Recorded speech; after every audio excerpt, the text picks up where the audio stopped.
I would like to personally welcome you to Man Hour After Dark. Say that while I bring you the host, Mike, Buck, and Cole. You know we come to the sports talking what you about to hear right here. I second that. Go.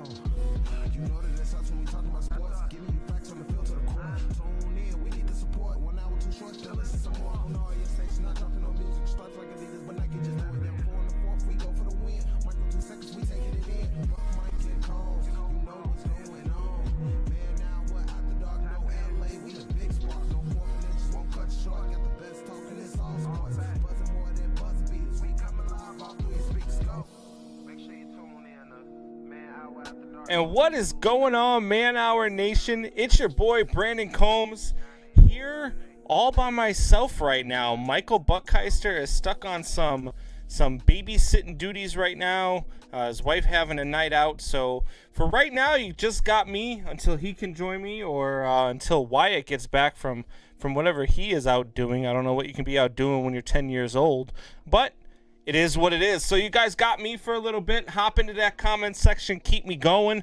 I'm going to hop in and just start talking some baseball with you guys. Hopefully you guys have seen it by now, but look, I saw what was going on with the MLB first and second teams, and I didn't have a whole lot of issues with what was going on there. I didn't have a whole lot of issues with the selections. There are a couple spots where I could have made a case for somebody else, but not a whole lot. So what do we have here? Let's see. Let's go through it real quick. Sorry about that. So we had at catcher, we had Salvador Perez made the first team. Now, I don't have a problem with this at all. Salvador Perez has been the epitome of a consistent catcher throughout the course of his career, especially with over the last 2 years or so since he's come back from that injury. But the guy can just flat out hit. And whether or not he stays a catcher or moves over to first base, moves over to DH, Mike Buckheister, I see you over here. Mike Buckheister says, I miss you. I miss you too, sir. A lot easier talking with somebody else who is talking back, but I'm going to get through this for sure. But no, so Salvador Perez can just flat out hit the ball, and he is a very good catcher. He calls a great game, does all the things that you want your catcher to do. So I don't know if you keep him there, but having Salvador Perez as your catcher right now makes a lot of sense, especially since the second team catcher was JT Realmuto. Salvi hit, I believe it was 333 this year with 11 home runs, and JT Realmuto only hit like 260 something. So I have no problems with him there. At first base, we had Freddie Freeman and Jose Abreu. Now, this is the first one that I looked at, and I was like, man, I could kind of make a case for Jose Abreu over Freddie Freeman. And I know a lot of you out there, especially, Professor, if you're out there listening, I am absolutely positive that you're screaming at me right now. But Jose Abreu had a very solid year. He hit 317 with 19 home runs. That was more home runs than Freddie Freeman had. Freeman had 13. Freeman did strike out a little bit less. I mean, Jose Abreu is just a straight power hitter. But for a straight power hitter to hit 317 it is absolutely phenomenal. He had more hits than Freddie did. And I believe, if I'm not mistaken, he had more RBIs than Freddie did as well. So I could have made a case for Jose Abreu, but I don't hate the pick there at first base. Now, when you look at first baseman, it's always traditionally been a power hitting position. And then a defensive position. You really want your guy to be able to dig balls out. You really want your guy to play very good defense. Both of these guys do that. So I don't think it's a strictly, just one's better than the other one at defense. But I do think that you could possibly make a case for Jose Abreu here, as opposed to Freddie Freeman. And vote is opened up over at on the YouTube page. So if you have not headed out to the YouTube page, definitely check it out here. The Man Hour YouTube page. We have a poll going on. Who is better looking, Combs or Buck? Well, I'm gonna give you one guess on who put that one up there. And so far right now we have one vote for Michael Buckheister, and it comes from Michael Buckheister. So moving on with our all MLB team here at second base. No surprise here. You had DJ LeMahieu, had an outstanding season, and his counterpart on the second team here is Brandon Lowe, who actually just got traded to the Texas Rangers today. That is a huge trade for the Texas Rangers. The Texas Rangers are making some moves. They got Dunning from the White Sox in trade for Lance Lynn, which I thought was a great trade for them. You trade a guy who's been consistently inconsistent throughout his career, and you get a kid who is up and coming, and from what they say is going to be a number 1 or number 2 starter here in the next 2 to 3 years. So I really thought that they won that trade against the White Sox, and now they add Brandon Lowe, who really is a utility infielder but can play first base. The Texas Rangers definitely need a first baseman. So that was a good pickup for them. And Brandon Lowe gets the nod on the second team at second base. At shortstop, again, no surprise. Fernando Tatis Jr. of the Padres, phenomenal season. That kid can just flat out ball. He is one of the best shortstops in the game. He is so much fun to watch. Whether he's on offense, whether he's on defense, he is just a blast to watch play the game of baseball. I really love players who play with pride and with passion, and he is just a ball of passion at shortstop. I mean, the kid can just flat out play. He can hit, and he's nothing but a leader on that team, and you've already seen that already in his young career. That Padres team is going to be a force over the next 5 or 6 years, which is why the Los Angeles Dodgers are still looking to bulk up and are going after a few names. I heard them rumored to be in on the Trevor Bauer sweepstakes, and I don't know about you guys, but imagine Trevor Bauer in a rotation that was as dominant as that rotation was, and they're getting back David Price, who opted out this past season. That would be absolutely insane. And that just shows you how much respect and how much awareness that Dodgers organization has for the San Diego Padres. They know they're coming, and they're not looking to relinquish hold of that NL West just yet. At their base, Manny Machado of the Padres, no surprise there. Second team is Jose Ramirez. This was one that I at first glance, I was like, man, Jose Ramirez had a really good season. But then I think because Fernando Tatis was so good, that people kind of overlooked what Manny Machado did. Manny Machado was really, really solid this year, and had just as good of a season as his partner over there at shortstop did. Machado hit 304, 16 home runs, 37 strikeouts, 26 walks, 47 RBIs, 68 hits, 44 runs scored, and 224 at-bats in 60 games. That was a really quiet, good season. Nobody really paid attention. I shouldn't say nobody paid attention, because everybody was paying attention to the Padres, but nobody was really talking about Manny Machado as much as they were Fernando Tatis this year. And I think that's kind of what Manny Machado needed in order to have the season that he had. It was a very good, quiet season for Manny Machado. So him getting the nod there is no... what does he say here? Machado is better. It's it's like saying what poop looks. Get the hell out of here, Michael Buckheister.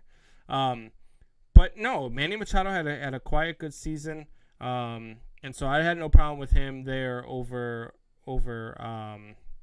Ramirez, because Ramirez also had a very good season, but just not quite as good as what Manny Machado had. And then in the outfield, we have Mookie Betts, Mike Trout, and Juan Soto. I really tried to make a case to, I mean, you can't go against Betts and Soto. I mean, both of those guys were just MVP caliber, and they were both very good in the outfield. They're both very good on offense. Both of those guys for the next, the next 10 years are going to be staples in their organizations, and they're going to be the faces of this young movement moving forward. And they're very good.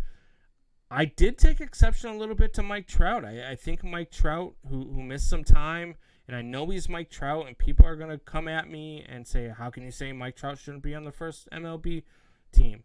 Blah, blah, blah, blah, blah. I look at a guy like Michael Conforto, who had a very good year, played just as many games as Mike Trout. He hit 322, whereas Mike Trout hit 281. He did have less home runs than Mike Trout, but he also, he had more hits than Mike Trout by 9. He had 9 more hits than Mike Trout. He had more at bats than Mike Trout. So the fact that his average was higher than Mike Trout with more at bats, I could have made a case for him over Mike Trout. I think Mike Trout just gets in there because, he's Mike Trout. So when you start talking about, MVP, Mike Trout's name is always in there. I remember at the beginning of the year, the people were like, it's going to be a short season. Is Mike Trout still going to win the MVP? And he was hurt. He wasn't even playing. But, when your name is Mike Trout, you get some favorable calls. I could have made a case for Michael Conforto over him, but that's what MLB decided to do. Your starting pitchers, really, there's no complaint there. Shane Bieber, Trevor Bauer, Yu Darvish, Max Fried, Jacob deGrom are your starters. Liam Hendricks and Nick Anderson are your relief pitchers. Devin Williams, I think, got snubbed in that one. Devin Williams, all season long only gave up 1 earned run. I know Hendricks and Anderson both combined to only give up 6 earned runs. But Devin Williams of the Brewers had a really good season for them. And while I'll never shed any tears for any Brewers players, he definitely had a good season, and you could certainly make a case for him probably over Nick Anderson. But again, the Rays went to the World Series. They were the best team in the American League the entire season. So I get what MLB was doing there. So all right.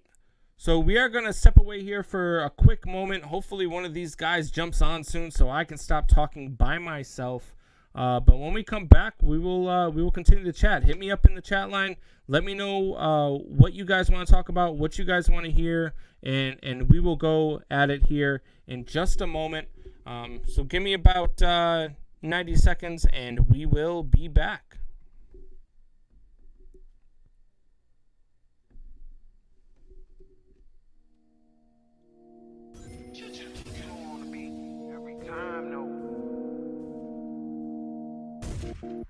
I would like to personally welcome you to Man Hour After Dark. Say that while I bring you the host, Mike, Buck, get calm. We come to the sports talk to what you about to hear right here. I second that. Go.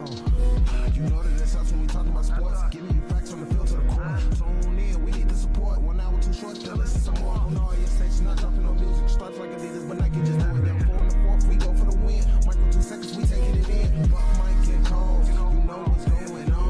Man, now we're after dark, no LA, we the big spark. No 4 minutes, won't cut short. Got the best talking, it's all sports. Buzzing more than buzz beats. We coming live off through your speakers, go. Make sure you tune in to Man Hour After Dark on YouTube, 9 p.m. Eastern Time. In the Big X, 9 a.m. on Saturday. Based out of Jeffersonville, Indiana. But we all over Louisville. Check us out.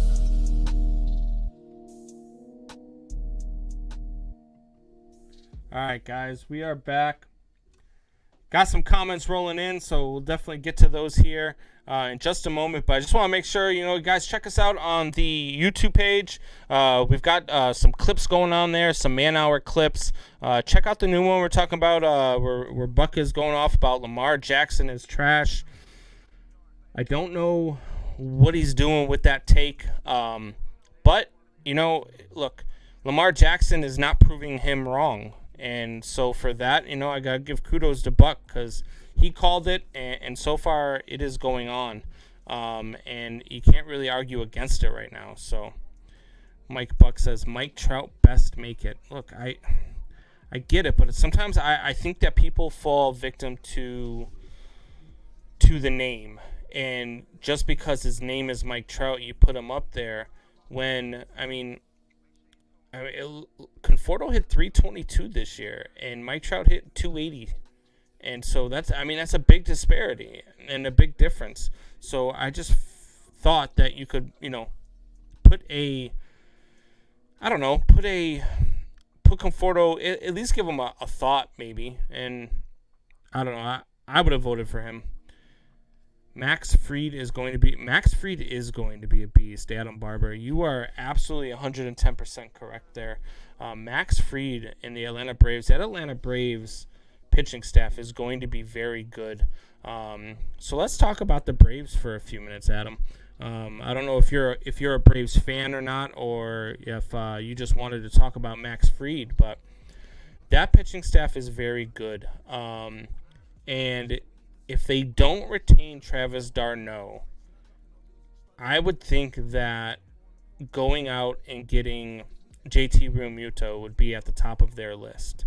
Also a back-end starter, and maybe a little bit more relief pitching, but a back-end starter and then a catcher, man, to lead that pitching staff is exactly where I would go if I'm the Atlanta Braves. The Atlanta Braves are a very, very good team, a very young team. Adam Barber says, I'm a diehard Braves fan. So Professor Leonard would be a good guy to chime in on this. If you're listening, Professor, feel free to chime in. I know you're listening a lot. So, but no, look, the Atlanta Braves have a very good young roster. They've got a very good young lineup. As you can see from my backdrop, I am not an Atlanta Braves fan. I am a Chicago Cubs fan. But I'm a baseball guy, man. I just love the game. So we have Travis for one more year. Did they tender him? I thought he was a free agent for some reason. So let me ask you a question then, Adam. Would you still like to go see the Braves go out and add Realmuto, and then I guess maybe either keep d'Arnaud as your backup or trade d'Arnaud? Because to me, Realmuto on the Braves is very interesting. If you could go out and get Realmuto for the next 4 or 5 years, not only does that solidify your lineup, but it also brings you a very good defensive catcher, a very good catcher who can handle a pitching staff. And I like JT Realmuto on the Braves. It was actually something that Professor Leonard had brought up to us when we were talking about our top 5 free agents, which to me Realmuto tops that list right now. So if you're a Braves fan right now, Adam, do you want to see JT Realmuto? Do you want to see Trevor Bauer? Adam says yes, JT is the best catcher in baseball. Man, I don't know about that. There's a kid in Chicago who you could really lay claim, or at least make an argument. I'll argue with you all day long that I want Wilson Contreras as my backstop. His arm is second to none. He has an absolute cannon behind the plate. I love Wilson Contreras, and not just as a Cubs fan, but as a baseball fan. I love watching a kid play. He plays with passion. He can hit with the best of them. He's a better hitter than JT Realmuto is. JT Realmuto is better at framing a baseball. That's still something that Wilson is working on and trying to get control of. But Wilson can call a game, man. And Wilson, you can't take too big of a lead off of Wilson, let alone steal on him. The guy has thrown out more runners at first base than I've ever seen. So I would, Mike Soroka, Max Fried, Ian Anderson, Smiley, and Morton. That staff is scary. It is very scary. But imagine replacing Drew Smiley with Trevor Bauer. I brought that up earlier that you can make Smiley your sixth man, your long man out of the bullpen, and add in Trevor Bauer. The Braves have the money to do it. Their window to win is open. They are a very good young team. Them and the Braves, or them and the Padres, would be a lot of fun to watch in an NLCS in a best of 7. I was rooting for that so hard this past season. I would have loved to have seen the Braves versus the Padres, and then the Braves or the Padres versus the Rays in the World Series. I really like those young solid teams. The Cubs are another one. The Cubs offense it goes in and out. Like when it's hot, it's really hot. Like at the beginning of this 60 game season, the Cubs looked unstoppable. Their pitching was really good. Their offense was really good. And then just like the last couple of years, they just stopped hitting. And so, but for the Braves and the Padres, that's not the case. Those kids can flat out play, and they're not looking to subtract; they're looking to add. Manauer says, "Who cares about framing the baseball? You want computers to ump the game." I do. I don't say ump the game. I want computers to call balls and strikes. But right now, the fact of the matter is that they don't. So right now, you do care about framing the baseball. I don't want to see, computerized umps all the way around because I think it would take too long. But a computerized strike zone, I mean, you see it every game that you watch. I mean, I haven't seen a broadcast anymore that does not have the automated K zone right up on the screen as you're watching the game. And if you can do that as you're watching the game, you can implement that as a strike zone because it's automatic. It calls the ball and the strike right then and there. So the problem is that you can't just do it for all calls. So you can't just have automated umps all the way around. But for balls and strikes, you absolutely can. I don't like the way that the umpires change games behind the plate. It changes the approach of the hitter. In cases where you have a wide strike zone, if I'm sitting at the plate and I'm up 2-0, and you call a strike that's about 6 inches outside, the very next pitch is going to be a slider outside, and I have to swing at it because you're calling that pitch a strike, and that means on strike on the 2-2 count, they're going to try to set up out there again, and I have to protect. So you just changed the entire at-bat because you made a bad call. And in Major League Baseball, with the money that Major League Baseball makes, with the money that they do, there is nothing that tells me that MLB couldn't make that happen. If in tennis we can come down to a millimeter of a ball being inbounds or out of bounds, there is no reason why Major League Baseball can't get an automated strike zone, and it would make the game so much better because everybody would have the same strike zone. You don't have to alter for which ump is behind the plate. You don't have to alter for him widening or shortening his strike zone. Pitchers won't get pinched, and hitters won't have to swing at balls that are outside of the zone, and it just makes it a better game. And I guarantee you, people are against it right now. All those old fuddy-duddies who are just like, look, I'm a purist. I just love the game. Look, I'm a purist too. I love this game through and through. There is nothing that I like more than baseball. I just don't. Like, baseball is my passion. I love this game with every bit of my heart. But if you tell me that a consistent strike zone would not benefit the game, then you just don't know the game. Because a consistent strike zone would absolutely make it better for pitchers, and it would make it better for hitters. So that's where I'm at with the automated strike zones. There are a few changes I would make or keep them in the same term of rules. There are a few rules they put in last year that I like, but also a few others I would change. I agree. I did not think that I would like the runner on second in extra innings, but I gotta be honest with you, if I'm an owner, I like that. I like that we're not going to go 17 innings. I like the fact that we can make games, shorter in innings and find a winner that way. Another one that I was okay with was the 7 inning doubleheader, man. Look, I think that you can shorten the schedule because I do think that 162 games, as even though I'll watch all 162, actually I probably watch about 400 and something games a year because I don't just watch the Cubs. But you could shorten the season and schedule double headers if you're going to make them 7 innings, and I think that that is awesome for the game. But the one that I hated, and I absolutely hate it, and I think it was the worst rule that has ever been implemented. I think it was the worst rule baseball has ever even thought of, and that is making a relief pitcher pitch to three hitters. That is just dumb. You take the chess match out of the game. You take the sport. You take the back and forth. You take the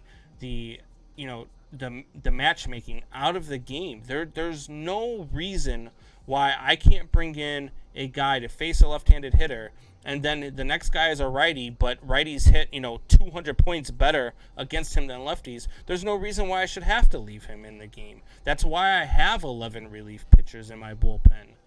So I didn't like that rule, but I did like the rule, the other two rules that we talked about. Adam Barber, it's sad more people don't understand the art of baseball. It is. I mean, look, Mike LeBlanc chimes in, baseball season is boring. Look, I get it. Like, I understand that some people just don't like it. But it was best said way back in the day by Yogi Berra. Baseball is a smart person's sport, and it's okay if you don't get that. Baseball is a very strategic game. Baseball is a game of chess.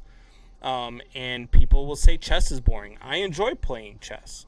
So it definitely takes, a certain mentality to go ahead and love the game and want to sit there and watch it for 3 hours, and that's fine. But to me, baseball's like football. On opening day, just like I am every Sunday, on opening day, I'm watching a game at noon, a game at 3, a game at 6, and a game at 9. Just like I'm doing on Sundays for NFL football. And people say baseball's too long. The average baseball game this past season is actually shorter than the average football game this season. So to sit there and say it's too long, I mean, you're wrong because it's actually shorter than football. Is football more action-packed? Maybe. But the actual time of action in baseball is longer than the actual time of action in football. So I just think it's that people don't like the game or don't understand the game. People that want automatic strike zone are the same people that couldn't hit a ball off a tee and need to try tennis. You suck. Hoffy, always away with words, man. But I agree with you. I completely agree with you. Want to know what else is dumb? $226 million. Well, you know who's not saying that $226 million is dumb? The players making the $226 million. And $226 million nowadays is half of what some of these really good players are going to make. So, it's definitely one of those, give and take relationships.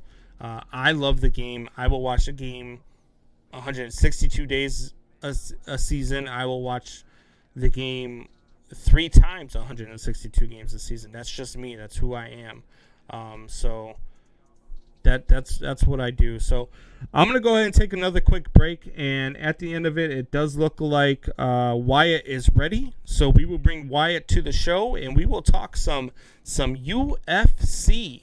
So give me a few minutes and we will be right back.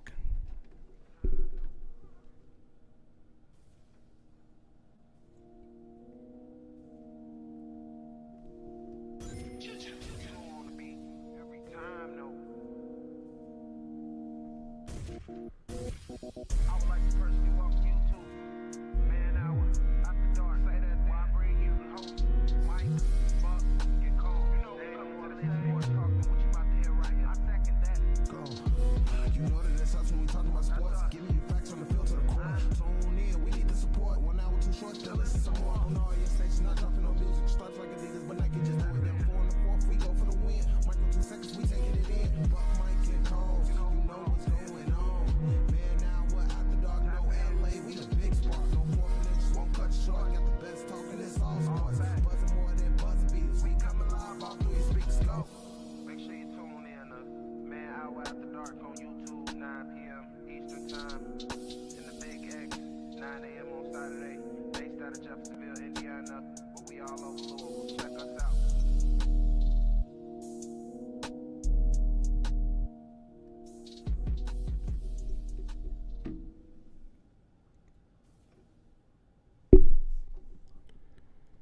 All right, guys. Thrive Fantasy. If you have not signed up for Thrive Fantasy yet, make sure that you go onto Thrive Fantasy on your phones, whether it's whether you have an iPhone, whether you have a Android, whatever the case is.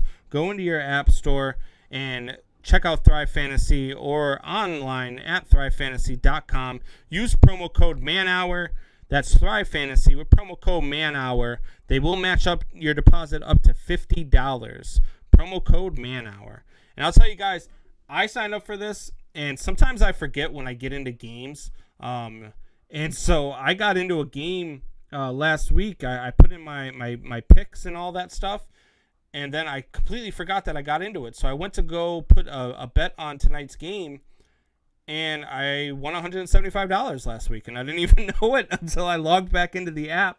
So that was a nice little surprise when I got there today. But without further ado, let's welcome on our boy Wyatt. Wyatt, what is going on, buddy? Nothing much, just listening to what I think might be next week's What The. Did you getting on the app and realizing you had $175 sitting there for you? Yeah, I didn't even, I looked at the phone, I went, huh? And then, my girlfriend looked at me and she goes, what? I said, I won last week. She's like, what'd you win? Like a couple thousand? I was like, no, just $175. And she's like, oh, that's it? And I'm like, it's $175 more than what we had. I mean, so. But it's like the old saying, like finding $20 in your pocket. Yours was just 175. So yeah. So Wyatt, I spent the first half of the show talking about a bunch of baseball stuff. So MLB announced the all MLB first and second teams yesterday, and then we started getting into talking about different players and where they should land. We talked a little bit about the Braves, and then the question got brought up to me about rule changes and how I felt about certain rules that they implemented this last season. Do you watch much baseball? Are you an MLB guy? I am a decent MLB guy, and I know when I turn this hat around, I'm gonna be called a bandwagon. Okay, it's funny actually. I got the repping the team. Atta boy. Okay, we agree on that. A lot of people question like, how did you end up a Green Bay and a Chicago Cubs fan? I have no clue, honest. I had a buddy in second grade, and he brought in a Cubs book that his dad had, and it had Sammy Sosa in it and all those guys, and so just kind of went off what he was liking, and started watching the Cubs games, and I fell in love with Alfonso Soriano. In fact, up in my closet somewhere, I don't know where it is. It's a jersey that's probably 20 sizes too small now, but I have a little first grade Wyatt Alfonso Soriano jersey that I adored Alfonso. He was awesome. My buddies all used to get me every year for my birthday. They would get me the next year's Topps Alfonso Soriano card for him. So it sucks because being like I'm sure you know this as well. Being a Cubs fan, you lose all your life. It's just terrible. Like, everything's horrible, and then all of a sudden you win the World Series. So you deal with this loss, and then all of a sudden you've dealt with this loss and you've coped with it, and then all of a sudden you're a bandwagon now. It's like no, then you gotta like plead your case every single time you talk to anybody. Like, no, I swear I've been a fan for this long, See, but yeah, it's funny. Anybody who ever calls me a bandwagon, man, I just break out the video of when they won the World Series, and I got caught on video right after the final out. I fell to my knees and fell to the floor, and I was like a sobbing baby, man. You crying? Oh man, because for me, I became a Cubs fan because of my grandfather. My grandfather, Yeah. just brought me up on the Cubs, and then all my uncles and everybody. So we're a big Cubs family. Yeah. And Well, you're from my Chicago, so you're right there Yeah. with them. So and then my grandfather passed away while I was in high school and stuff, and he never really got to see them win. So for me, it was just the emotions of everybody who didn't get to see them win. And I mean, No, I know what obviously you're for saying. me, I I was saw happy the- too. But Yeah, no, I saw all the trending stuff where people were going to like their loved ones' graves and stuff, and had the old radio broke out, and were listening to Yeah. the game on the radio and stuff. I saw that stuff. It was really cool, and it was cool to see the community go together. I really enjoyed the I'm sure you were there. I couldn't because it's 5 hours away, and at the time I didn't have a car. I was, it's eighth grade, I think, seventh or eighth grade. Yep. But I'm sure you remember the parade. Were you at the parade after? So I was living in Vermont at the time, right? So I had man. funny story. I had a buddy of mine who deals in tickets. So he's gone to Super Bowls and all sorts of stuff. And he goes, "Hey, look, I got tickets for games 3, 4, and 5. Do you want to go?" And I said, "You know what? I really, really do." So I started planning the trip. And my 8-year-old now was only 4 or 5 at the time, and he was starting hockey, and I told him I would coach his team if he played. And so he played just because he wanted me to coach the team. Our first practice was the week of games 3, 4, and 5, and it was actually the day of game 4. So I actually had to not go on the trip because I couldn't disappoint. You know what I mean? Like you can't. No, I get it disappoint as well. your Dad four-year-old. comes first. Dad comes first. 100%. Yeah. So I didn't get to go to the games, which they lost 3 and 4, then won 5, 6, and 7. But I knew what was. You know what I mean? Like as a Cubs fan, growing up here and being at Wrigley all the time, man, you knew what everybody was feeling. I could feel the energy around Wrigley Field just watching it on TV, and what the fans were going through. So 100%. That's what. It's actually funny because you mentioned you went to Wrigley a lot and stuff, and that's an experience I never really went to a lot of games when I was young, and still don't really get to now. Because it's ironic because of the big sports fan I am. I'm sitting around all this memorabilia here. There's more over there. I even have an office next door that's got tons of memorabilia in it.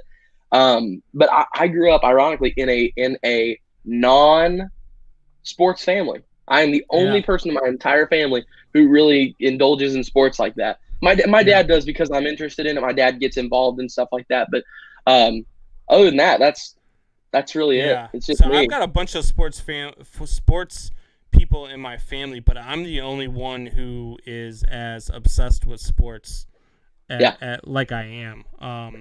So Jim Tebow says UFC or more baseball. We'll go with some UFC talk, Jim Tebow. We will certainly get to some UFC. We do have so Wyatt, are you a UFC guy at all?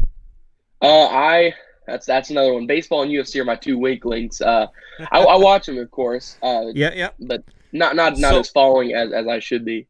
So did you see any of the fights last weekend, the free UFC that they had on ESPN at all?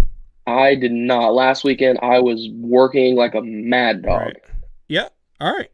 So Jordan Levitt was fighting Matt Winan last week and knocked him out with a body slam. So he picks him up. That I know what you're talking about.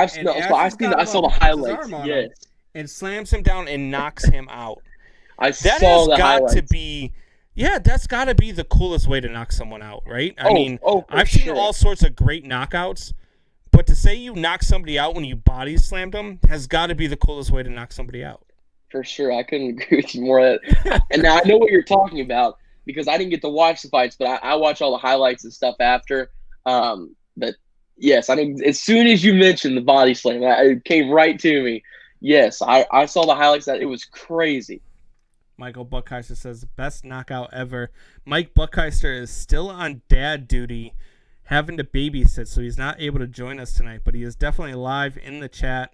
Look, I seen some knockouts, man. Like, so I don't know if you saw the video, but a couple weeks ago I was showing it to everybody because it was just the craziest thing I ever seen. But this guy just hit another man square in the face with a spinning back kick to knock him out. And that might have been the most brutal knockout I've ever seen. I mean, it sounded like when his foot met his face, like he cracked his skull in 7 different places. And I was like, man, I would still, like right now, that happened like 2.5 weeks ago. Right now, I would still be laying on the mat and they would still be trying to wake me up. Rolling around, like Yeah. eyes crossed. You still see the birds twirling around, trying to figure out, oh There- my gosh. There is no way I would have made it through that, but It's like So that those- scene from The Longest Yard where Yeah. he's knocked on the ground. He's like, I got a pet bird. His name's Ronnie. Tell Ronnie you got knocked out. yeah, absolutely. So there are definitely more brutal knockouts out there. Like that spinning back kick was one of them. I've seen a couple where guys get hit with like elbows and stuff like that. I've seen some The pretty knee. vicious The knockouts. knee is what's crazy to Yeah. me. How guys get first yeah. off, like I can't get my knee more than like if I jump and lift my knee, we're talking like 4 feet at the most in the air, and there is no power to it Yeah. whatsoever. I have no clue how these guys get their knee up as high as they do and still bring Right. that much power to where you can make someone unconscious. It has Yeah. always puzzled me how they do that. Right. And so Jim Tebow says UFC would be popular if there wasn't pay-per-views. I They could have fights 100% every agree. week and do it on ESPN just like football. So Yes. look, I get why there are pay-per-views is because people pay to see it. But they also do have free stuff on ESPN every week. The prelims are always on ESPN. You see good fights. You get to see the up-and-comers and all of that other good stuff, which is why I get so excited for UFC because even when you're just watching the prelims, like I get to see guys that most people aren't talking about, and that's what I like about the sport. I like the up and comers, I like the upsets, and then you do get some like last week. I mean, we had a bunch of good fights, and it was a free pay-per-view. That was just they do one of those a month, so they do have some free stuff, but the fights that we saw last week were really good. One of them I want to get to here was OSP and Jamal Hill. OSP, if OSP could actually remember that he's in a fight after he gets in the cage, he could have been one of the most dominant fighters of all time. But he just seems to lose interest once he starts getting touched. See, I And- feel like the one for me is really John Jones. I feel like if John Jones could stop roiding out and could stop just doing the crazy stuff that gets him the suspensions, the fines, and all that Yeah. stuff, I think he'd have a shot of being the GOAT. I mean, I know that's like a little far fetched to say. he's still one of the goats. Yeah. John Jones is an absolute stud. John Jones is right up there for me with George St. Pierre, which George St. Pierre is the reason why I got into UFC. I loved watching that guy fight. But he's right up there with him. He's right up there with Anderson Silva. And then there's some heavyweights that make their name up there. Like you start thinking about some of the older guys when it comes to that stuff. But OSP. Again, he gets touched, and he's in this fight with Jamal Hill. Jamal Hill's 7-0 heading into this fight. He's now 8-0 because he just dominates OSP in this fight. And OSP looked like he didn't even want to be in there after halfway through the first round. So I just wish that OSP would look interested, but I think that OSP is done in the UFC because especially Dana White does not take kindly to putting you in a match and then you not performing. And when you look like you are just disinterested in even being in the ring, that's a whole different animal for Dana White. So I think OSP is done in the UFC. So what I got to ask you, man. So what do you think about guys like Logan Paul and Jake Paul coming into fighting like they do? Because I will say I watched those fights and I have my opinions on them for sure. I don't know. I just DJ Garcia says GSP was good early on, then he turned into a leg humper. No, but what do you think? Especially like them challenging Floyd Mayweather and Conor McGregor, arguably two guys who could be considered a GOAT. Well, I would say Mayweather is a GOAT, and then McGregor, if he's not there, he's almost there. What do you think about guys that are YouTubers just considering themselves all of a sudden fighters and getting these main card fights? So, and you're talking about Logan Paul here. And Logan Paul, he's been, to his credit, I think it's been about 5 or 6 years now. He's actually been training as a boxer. But I don't know why Floyd Mayweather's giving this guy the time of day. I don't know why he didn't take the route that Conor McGregor took and said, "Look, who the fuck are you?" And Yeah. just not give him the time of day. To me, I love guys like Conor McGregor. I like Floyd Mayweather. I like the showboats. I like the guys who can talk and then back it up. And Conor McGregor is definitely that. Floyd Mayweather is definitely that, and I like those guys. But Floyd Mayweather's in a no-win scenario here. If you beat Logan Paul, people are going to be like, so what, it was Logan Paul. Yeah, you beat a YouTuber. Congratulations. If you lose to Logan Paul, you are the laughing stock of boxing forever. Well, and that's what I never really understood, even with the McGregor fight, too, with Mayweather, was you've got this amazing record. Yeah. And why would you want to chance that -1? Like, why would you want to do that? That one I understood because of the payday. The payday on sure, that one was ridiculous. You know what I mean? Like, I think they each got some like $4 or $5 million out of it. Like, it was absolutely insane. For $4 or $5 million, I would have went in there and let him kick my ass. Like, just Would you fight Tyson for $4 or $5 mil? Man, I don't. I think I'd be eating through a straw if I fought Tyson. Dude, that guy is ridiculous. Like, he 100% was holding back on Jones in that fight as well. Yeah. That whole weekend, that was a weekend I did watch, and that whole weekend was just bizarre. Like, there were times where Tyson would swing in, and you could tell he was just kind of laying up as he was getting close because he couldn't hit Jones too hard. He would have killed the guy. I mean, yeah. Everybody saw it. I mean, here's the deal. When they put the rule on that fight, there's no knockouts. They're not protecting Mike Tyson. Okay, right. Let's take a real realization of what's going on here. They're not going to They're not going to protect Mike Tyson from being knocked out. That's not what they're worried about. Mike Tyson's lethal weapon hands killing a man. That's what they're worried about. 100+ million is what they made off of that fight. Not even. It was crazy. The Mayweather and McGregor fight. For $100 million, I'll take my chances, man. Look, for $100 million, if somebody swings at me, you could miss, and I'm still gonna fall down like you hit me, and I'm gonna collect my money and leave the ring. Like, exactly. Hey, the loser still gets like 50% of what the winner gets. So I'm perfectly fine. Here's the deal: I'll take one punch from Tyson, fall down, swirl around, act like I'm knocked out. And I'll take my 50 mil, and I'm talking about like a shoulder shot. Okay, I'm gonna like get hit in the shoulder and fall down and be like, oh, I'm knocked out. My shoulder hit my jaw here and knocked me out. And I'm gonna walk. I'm gonna take my 50 mil and go home. Okay. All right, so we've got UFC 256 this Saturday. And one of the couple of the things I want to get into, I know you're not really a UFC guy, but we did tell the people we were going to pick some fights here. So if you want to jump in, feel free. We could certainly, you can make some picks and see how you do. Sure. So with UFC 256 coming up, it's Figueiredo versus Brandon Moreno is the main event. And couple of things about all of these fights here. One is the Tony Ferguson fight. Tony Ferguson coming off of a bad loss.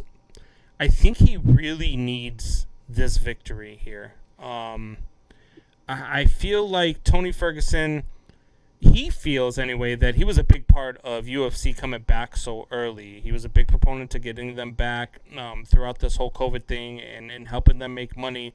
And then he took that bad loss, and I kind of felt for him in that bad loss because he was one of those guys where his opponent changed twice, the venue changed like 2 or 3 times, but he still stuck in it and still took the fight, but ended up taking the loss. He's going to go up against Charles Oliveira here. I'm going to go ahead and take Ferguson in this fight. I think he's going to be locked in. I think he really wants this victory.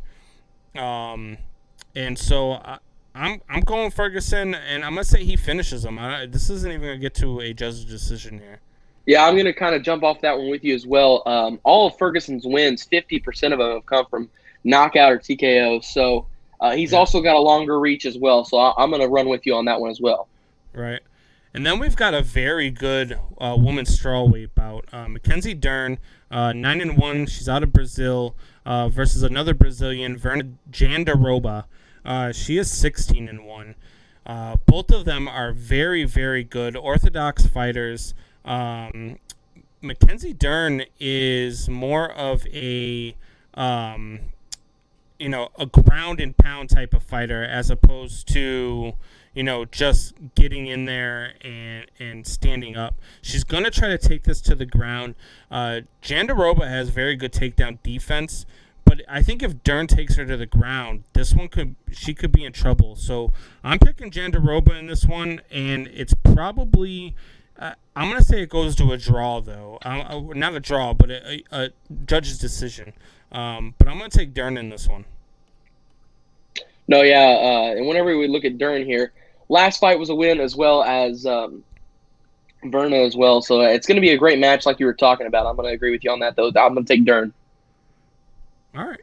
And then get into here, you got, a lot of people forget about this guy in the heavyweight division. But Junior Dos Santos is a former heavyweight champion, and he is no joke. But he is going up against a guy who is 6-0 and is trying to make a name for himself in Cyril Gane. And Cyril Gane is an absolute stud. He is a striker. He hits with a ton of power. I've seen him hit a lot of flying knees. And so I'd like to say he takes care of business here, but Junior Dos Santos is a veteran, and he is not looking to let some kid come in and make a name off of him. I'm going to go with Junior Dos Santos here. I'm going to say Junior Dos Santos gives Gane his first loss and knocks him out. And I'm gonna go with Gane on this one. 6-0. Like you said, the inexperience versus the experience, 100%. It's definitely there. But when you look at it, Gane has a 4-inch reach on it. And that is huge in the world of fighting.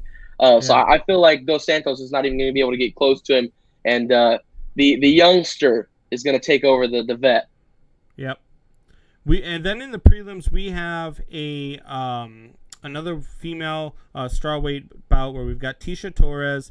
Sam Hughes is stepping in to take this fight after Tisha Torres' opponent caught COVID. So it always is tough for me to have a fighter go up against a brand new opponent right before the fight. You don't have time to game plan. I always think that it leans towards the person who took the fight because they know who they're fighting and their opponent didn't know who they were fighting until right before the fight. Man, I did this last week, and I took the fighter who took on 3 different opponents, and it bit me in the butt. So in this one, I'm going to do the same thing. I'm not going to learn my lesson. I'm going to take Tisha Torres in this one. Tisha Torres is a very good up-and-comer. She really, does very, very well when she is hitting her strikes. She swings so hard, man. And I think that Tisha Torres is going to finish Sam Hughes with a TKO. No, and I like the way you said that too. Torres just so powerful with her hits. It's gonna be hard to bet against her. And what did you say about last time you picked the 3-win fight or something? Yeah, so last week it was God, I can't even remember the name of the fight now. But last week there was a fighter who took a match, and then that match his opponent had to bow out for injury concerns. So then somebody else stepped up. That person ended up catching COVID, and so somebody else stepped up right before the fight. At that point, you just got to cancel it. Yeah, and he ends up losing that fight too. So I think Tisha holds her ground here, though. No, absolutely. And then the main event of the evening is Davison Figueiredo versus Brandon Moreno. Now, 3 weeks ago, both of these guys fought. Brandon Moreno looked very impressive, as did Figueiredo. Brandon Moreno is very, very dangerous opponent for Figueiredo. Figueiredo took this fight on, and I think he got goaded into it by Moreno. Moreno called him out in his post-fight interview, said he was coming for him, and Figueiredo took the bait and is putting his title on the line, flyweight title. I think that Brandon Moreno is going to be the guy that takes it from Figueiredo. I think that he is going to I think he is going to out-wrestle him. I think he's going to outstrike him. It may come down to a decision. I'm not sure if he'll finish Figueiredo, but it wouldn't surprise me if he did. And if it goes to a decision, I just think that Moreno is going to take it to Figueiredo. And I think Figueiredo made a mistake by taking this fight so quick. See, and I'm going to take the reigning champ. He's 19-1, only just one. Oh, 21. Excuse me, 20-1 coming into this fight. Yeah, I'm taking the reigning champ. Yeah, I just think that he just went too fast. And when he took this fight, I mean, typically you take 2 to 3 months in between fights. He's going 3 weeks later, and Moreno's fight ended so quick in the last 3 weeks ago in their last thing. So I am going to go with Moreno here as Hoffy chimes in and says Figueiredo has too much power in the right. Combs stick to riding the bench. Coming after your name, Combs. Hoffy, that's my boy. That's my partner from Triple Shot Sports. But Hoffy, I'm gonna tell you this: I'm gonna be watching that fight tomorrow, and when Moreno takes that belt, I'm gonna text you, and then I'm gonna put your ass on the bench. All right, Wyatt. Well, thanks for joining us tonight, man. Thanks for talking some baseball with me, some UFC with me. It was a little bit hairy there at the beginning when I'm talking by myself and not having anybody to respond to me. So I appreciate you hopping in last moment, and I appreciate it. We will be seeing you a lot more here on the Man Hour. I know we plan on having you come back on Monday for a little bit, and man, I'm excited for things to come. So thanks for joining, and you got anything you want to tell the people? Oh, come on, Combs. You know what it's gonna be. Come on, man. You know what it is. Let me get it here. Hold on now. Oh, sorry, we had to let you go, and thank you for joining the show, Wyatt. And that is all the time we have here for the Man Hour. Make sure that you guys join us on YouTube, on the Facebook page, every Monday, Tuesday, Wednesday, and Thursday at 8 p.m. Eastern, and on Big X Radio on Saturday mornings at 9 a.m. Check us out. Have a great night.